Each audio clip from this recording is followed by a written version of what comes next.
Kaos böyle bir şey.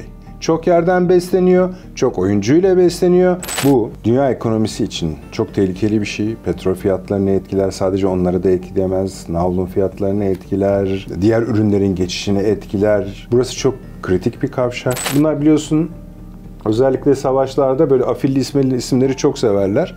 Bu afilli isim ne kadar çarpıcıysa savaştaki yenilgileri de ya da kazanamama halleri de o kadar belirgin oluyor. GZT Haber Merkezi'nden herkese merhaba. Ben özel içerik editörü Sinan Bakioğlu.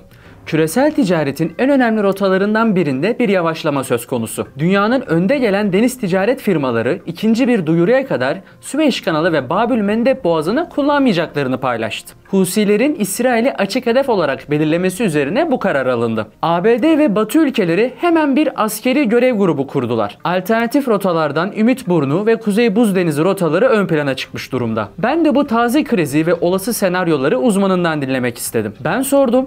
Gazeteci Nedret Ersenel anlattı. Videoya geçmeden önce sizlerden bir ricam var. İsrail-Hamas savaşı başladığı günden itibaren tüm GZT ekibi olarak süreci 7/24 takip edip sizlere bilgilendirici videolar ve infografikler hazırlıyoruz. İçeriklerimizi hazırlarken sayısız kaynak tarıyor, konuların uzmanlarından görüşler alıp hazırlık yapıyoruz. GZT'ye abone olarak bizlere destek olabilirsiniz. Hocam hoş geldiniz. Hoş bulduk, iyi yayınlar. Teşekkür ederim. Nasılsınız? İyiyim, teşekkür ederim.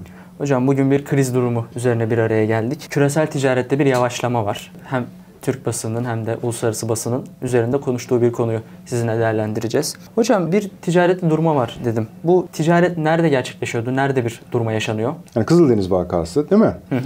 Şimdi petrol şirketleri yani büyükler Kızıldeniz'den geçiş yollarını yani güzergahlarını durdurdular. Yani taşımayı da durdurdular. Şimdi neden?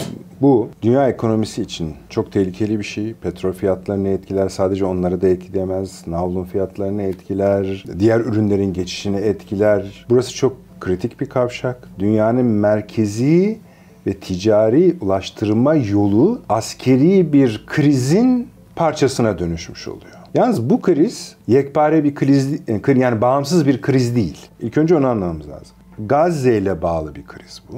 Yani Amerika Birleşik'te yani Kızıldeniz'de şu anda olan şey, başlayan şey veya başlayacak şey, onu da anlatacağız şimdi. ABD ve İsrail'in bölgeyi kontrol operasyonudur. İsrail yaptığı soykırım ve Gazze krizi devam ederken, bak ben bağlantıları söyleyeyim şimdi. Bu devam ederken eş zamanlı olarak Katar'da iklim zirvesi yapılıyordu. COP28. Burada da bir kriz doğdu. Taraflar birbirine girdiler. Bir taraf dedi ki, yani aslında bugün Gazze'de İsrail'i destekleyen ülkeler dediler ki, kardeşim bu fosil yakıt üretimini, tüketimini bırakacağız. Siz de bırakacaksınız. İşte sizin hedefleriniz. Tabii bunu böyle söyleyince olmuyor ama onlar diyorlar ki bakın dünyamız kirleniyor. Onun için bunu durduracaksınız. Fakat karşı taraftaki ülkeler şöyle de söyleyebiliriz. Bugün Gazze'nin yanında, Filistin'in yanındaki ülkeler de dediler ki o sebeple değil ama şekil bu, oturuş biçimi bu. Biz dediler şu anda buna uygun değiliz. Siz kimsiniz dediğimizde de şu, OPEC Plus ülkeleri. Yani petrol çıkaran, satan ülkeler grubu artı mesela Rusya, plus o. Yani cepheleri de görmeye çalışın diyorum. Bunu istediğim için anlatıyorum bu oturma düzenini. Şimdi buradaki kavga çok büyük kavga. Hayır, biz üretmeye daha devam edeceğiz. Şu anda böyle büyük kesintiler düşünmüyoruz. Bu hedefleri biz de destekliyoruz. Dünyanın kirlenmesini istemeyiz. Ama şu anda böyle bir anlaşma imzalamayalım da hani fosil yakıtları bırakıyoruz demeyelim. Bunu önemsediğimizi söyleyelim. Yavaş yavaş bu hedefe ulaşmak arzumuzu yazalım dediler ve bir kriz çıktı. Şimdi bu krizin uzantılarından biri bu işte Kızıldeniz. Ama daha önce İsrail, Gazze, Filistin savaşı var. Onun uzantılarından biri. Rahatlıkla söyleyebiliriz ki işte bak kaos böyle bir şey. Çok yerden besleniyor, çok oyuncuyla besleniyor. Birden çok katmanı var. Ekonomi bir katman, ulaştırma bir katman, enerji, petrol bir katman, fiilen savaş, Orta Doğu hakimiyeti bir katman. Şimdi geldiğimiz yerde anlıyoruz ki İsrail bölgede Gazze savaşı sonlanmaya gittikçe etrafında daha güvenli bir alan istiyor. Bir örneği de şu, şimdi bu çok büyük bir adım, ona da konuşacağız. Ama yakın örneği şuydu. Mesela dedi ki Amerika'ya, mesela de Hizbullah dedi bizim sınırlarımızdan en az 6 mil uzakta olsun dedi Washington'da. Anlıyoruz ki bir yer çizmeye çalışıyor. Lübnan, Suriye konularında da aynısını göreceğiz, görüyoruz da.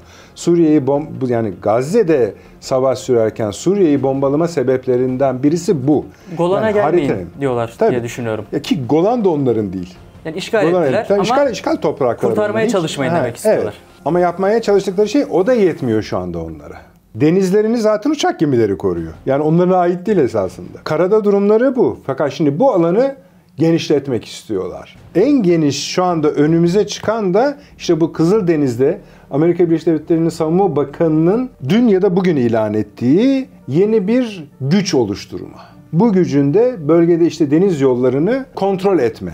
Başta da Kızıldeniz olmak üzere. Refah Muhafızı Operasyonu. Bunlar biliyorsun özellikle savaşlarda böyle afilli isimleri çok severler. Bu afilli isim ne kadar çarpıcıysa savaştaki yenilgileri de ya da kazanamama halleri de o kadar belirgin oluyor. Refah Muhafızı dikkat edersen sadece bir güvenlik ismi taşımıyor, ekonomik bir isim de taşıyor. Refah. Evet. Şimdi bu da hayır alamet değil. Sonucu görürüz. Bayağı ülkede, yani Amerika Birleşik Devletleri'nin söylediği sadece Amerika değil, birçok ülke, şu anda benim bildiğim rakam 10 ülke, İspanya'sı var, İtalya'sı var, İngiltere zaten var. Böyle ülkeler bir araya gelip bunu şimdi yapacaklar. Şimdi bu bir hayır alamet değil. Yani şundan bile değil. Amerika ne zaman bir güç oluştursa bunun o bölgeye en az 20 yıl iflah etmiyor. Irak'ı görüyoruz işte. Olmadı, olmuyor. Dahası bu yol böyle kırılma hatlarının da, yani sadece ticari anlamda değil. Mesela bir tarafı Yemen Husi'yle, öbür tarafı Cibüti var. Cibüti'de Çin üssü var. Ve çok yakın bir yer. Yani Kızıldeniz'in en dar olduğu alan, Boğaz. Bu nasıl? Şimdi bunu çok konuşulacak Türkiye'de de ama biz çok sıcağı sıcağına konuşuyoruz. Ve söylediğimiz şey bunun jeopolitiğine ilişkin bir üst değil. Böyle görürsek işte oraya gemi gönderiyorlar, buraya da gönderiyorlar. İşte Amerika hala öyle değil. Bütün alana basma operasyonu bu. Ve bunu bir sonuca ulaştıracaklar ki en azından bir, onlara göre tırnak içinde söyleyeyim, huzur düzenine kavuşturacaklar ki İsrail ferahlasın. Bu İsrail için yapılan bir Amerikan-İsrail operasyonu. Bu tıkanıklık sizce ne kadar daha devam eder? Bunu açarlar. O uzun süreceğini onu zannetmiyorum. Çünkü mesela büyük firmaları durdurmak, bunun geçmişte ciddi krizleri oldu. 70'li yıllarda vesaire. Büyük firmaları eğer uzun vadeli, dediğim gibi çok sıcak bir şeyden konuşuyoruz. En azından bir haftayı görmek lazım. Ama eğer bu uzarsa, yani Ukrayna Savaşı gibi olmaz herhalde ama uzarsa her yerine çok ciddi komplikasyonlar olur. Metastaz yapacaktır her yere. Bu sıçrar. Diğer yolların kıymetini de arttıracaktır. Bunu da şu anda dediğim gibi çok erken bir saatte konuşuyoruz. Kutuplara giden yollar, Çin üzerinden, Türkiye, yani orta yol, yani bir kuşak bir yol ve Hindistan, Afrika'nın altından giden yol. Boğazlar yani, oraları çok daha kıymetlidir. Ama bu haritayı kurmak için erken bir dönem. Şimdi bizim anlamak isteyeceğimiz şey, bunu neden yaptılar? İşte onu da anlattık. Maersk ve MSC, en büyük iki deniz lojistik firması, biz Kızıldeniz operasyonlarını durdurduk. Güney Afrika Ümitburnu üzerinden Pasifik'e açılacağız diye paylaştılar ve yani bunu birinci ağızlardan deklare ettiler. Bir kere hemen fırlayacak. En az 30 gün veya 40 gün ek teslimat süresi anlamına geliyor. Felaket rakamlar, enerji fiyatlarında belki lojistiği, yani taşımayı bu şekilde yapabilirler ama ben petrolü daha serbest bırakacaklarını düşünüyorum. Çünkü petrol fiyatlarının fırlaması onların istemediği gruba yarar. Kasalarını daha çok doldururlar. Daha çok doldururlar. Onu bir görelim yine de. İş nereye varacak? Hocam, eklemek istediğiniz bir şey var mı? Çok teşekkür ediyorum. Kolay gelsin. Teşekkür ederim. Biz teşekkür ederiz. Yemen'deki Husiler bağlantılı olan krizin küresel ticarette oluşturacağı etkilerden bahsettik. Gemilerin en kısa rota yerine daha uzun bir planı takip etmesi teslimat sürelerinde uzun bir gecikmeye, bu durumda fiyatlarda yükselişe sebep olacaktır. Nedret Bey'in videoda değindiği üzere ABD ve Batı petrol fiyatlarının yükselmesinden hoşnut olmayacaktır. Çünkü böyle bir gelişme OPEC Plus ülkelerinin daha çok para kazanmasına ve onların karşısında güç kazanmasına sebep olur. Kriz daha çok yeni olmasına rağmen başta ABD olmak üzere dünya ticaretindeki önemli aktörlerin neredeyse tamamı hızlıca bir araya gelerek görev grubu kurdu. Bu yapının amacı ve neler yapacağını takip edeceğiz. Bir sonraki içerikte görüşmek üzere.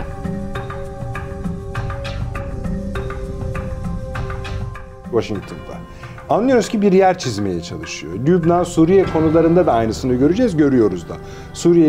Yani Gazze'de savaş sürerken Suriye'yi bombalama sebeplerinden birisi bu.